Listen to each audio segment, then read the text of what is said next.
Anan birinci roza tutsan ciğerin tazalanadi, unday bunday. Rozani meditsina kılıp aldık. Zeketni biznes kılıp aldık. Ata-enaga muomalani ishni jurishi qilib oldik. Jo'q. Biz işimiz yursa yurmasa namoz o'qishimiz kerak.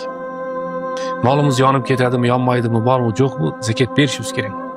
Umraga kuchi yetgan odam, kengchilik bo'lsa umraga borish kerak. Ojilikka kuchi yetgan odam bir jo'la ojilikka borish kerak. Hojiga borgan ham ko'pchilik hoji aka bo'lish uchun boradi-da. Men buni bayonlarda ham ko'p aytib berganman. Bir odamni uyiga borib men chaqirdim. Hojidan kelgan ekan, men endi unutibman.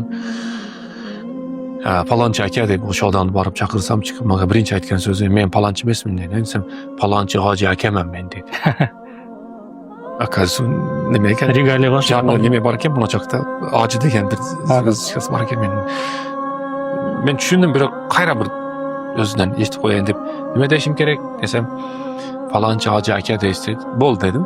Men bugungacha o'sha odam tirik odam. Palonchi hoji aka deb aytib yuraman. Biroq hoji aka deyish uchun bormoq kerak-da. Moli o'rtdan bo'sh uchun zakat berish kerak-da. Organizmingga foydasi bor ekan deb roza tutmash kerak-da.